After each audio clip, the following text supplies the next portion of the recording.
수소 액화 사업에 대해서 전반적인 감사는 정확히 한 사실은 없고요.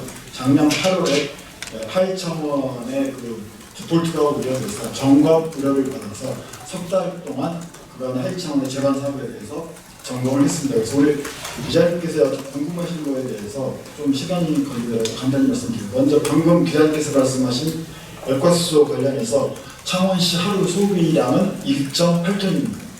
그리고 창원시에 지금 수소버스는 96대 정도가 운영되고 있고요. 창원시에 지금 기체 수소 충전소는 10군데가 있습니다. 그렇다고 한다면 물리적으로 지금 액화수소 충전소 한 군데가 곧 개소 예정인데 0.8톤 되고 일 매출액은 약 150만 원, 연 매출액은 약 5억 정도 되고요. 액화수소 플랜트를 가동하는데 연 정치내에서 약 100억 정도 수요 들고 있습니다.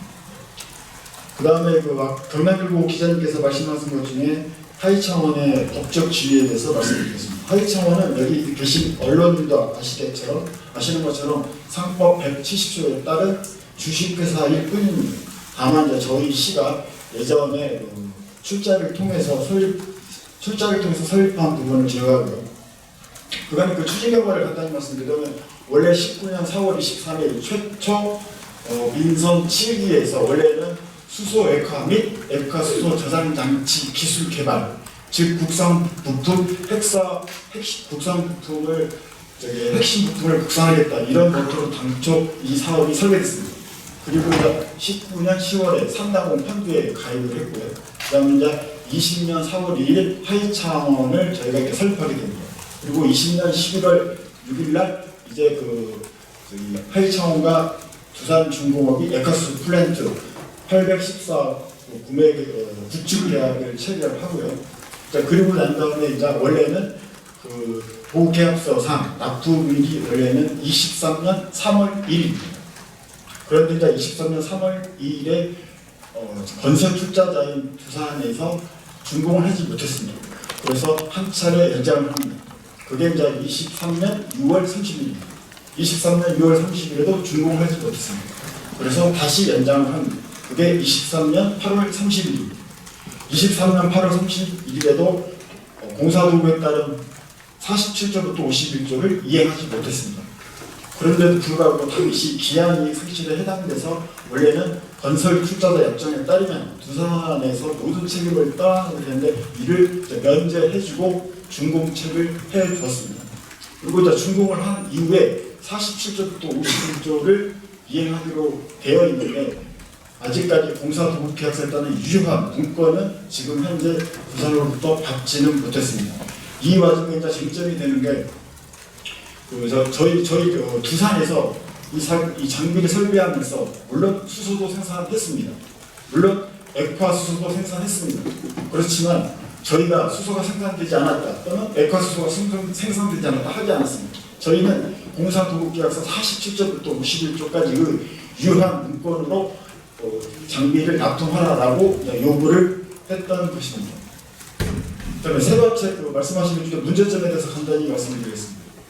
이 사업은 19년부터 지금 현재까지 진행 중에 있고요. 당초 19년에 이 사업을 설계할 때 가장 큰 문제가 두 가지가 있었습니다. 하나는 우리 시가 지방재정법을 위반해서 출자를 했다는 것. 다른 하나는 우리 시가 지방재정법을 위반해서 하이창원의 610억 대출을 쓰는데 담보를 제공했다는 점이 가장 큰 문제점의 핵심이었습니다. 그리고 난 다음에 이제 20년 3월부터 22년 4월까지 6차례에 걸쳐서 사업비를 보조금으로 변경시켜서 진흥원에 교부하고 진흥원으로 하여금 다시 출자를 통해서 하이창원을 설립한 것이 가장 큰 문제가 되겠습니다. 그리고 이제 액화수소 담보 지급과 관련해서는 그간 경남은행에서 지속적으로 창원시의 담보가 필요하다라고 해서 담보를 요구했는데 그게 이제 양도담보인데 그 양도담보의 그 이름이 요즘 쟁점이 되고 있는 액화수소 구매 확약이 되겠습니다. 그래서 저희가 최초 22년 2월 18일날 최초 그 액화수소 구매 확약서에 저희 시의 공인이 날인되는 게 가장 큰 문제점이 되겠습니다. 그 다음에 감사원 공익감사 청구 관련해서 말씀드리면 23년 11월 14일 2차 PF 대출 710억 실행 때 당시 담당 과장이 적법한 의사 신청 없이 PF 대출 약정에 들어가는 담보를 제공하면서 우리 시의 공인을 몰래 찍어서 담보를 제공했기 때문에 가장 큰 문제점이 되겠습니다. 그래서 저희가 이 점검을 통해서 감사원 감사를 청구하는 게 낫겠다라고 해서 감사원 감사를 청구를 했고요. 감사원에서는 두 가지 이유로 반려를 했습니다. 첫 번째, 창원시가 스스로 감사할 수 있는 자체 감사 기능이 있다. 두 번째, 하이창원은 상법상 주식회사이기 때문에 감사원 감사 대상이 아니다 라는 이유로 감사원 감사 청구가 받아들이지 않은 것입니다.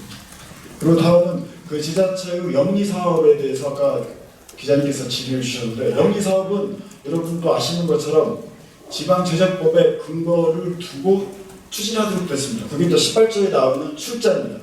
그리고 이제 그 19년도 법제처 유권 해석을 보면 지방재정법을 위반해서 사경제 영역을 지방자치단체가 침해하지 않는 것을 원칙으로 해석하고 있기 때문에 법령의 근거 없이는 출자를 할 수 없다.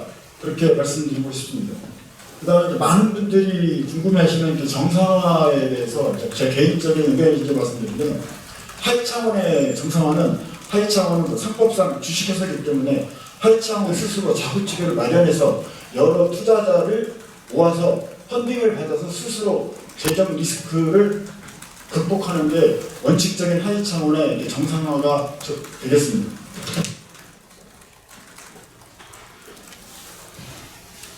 그리고 마지막으로 기한이익 상실에 대해서 말씀드리겠습니다. 기한이익 상실과 디폴트가 있는데, 기한이익 상실은 대주에서 하이창원에게 이 만기가 도래 전 빌려간 돈을 환수하겠다, 이런 취지가 되겠습니다. 디폴트는 하이창원이 스스로 채무 불이행 사태가 되기 때문에 스스로 이렇게 파산 신청하는 그런 절차가 되는데, 지금 현재 같은 경우에는 대주에서 만기가 도래되기 전 하이창원의 그 710억 원에 대해서 변제를 해달라는 그런 지금 상황인 거거든요. 이 부분에 대해서 개인적인 사견을 말씀드리면, 일단 대주의 요구는 하이창원을 대주가 인수를 해서 일단 역학수소가 생산이 되면 양도담보에 따라서 진흥원이 1호토를 구매해라 라는 겁니다.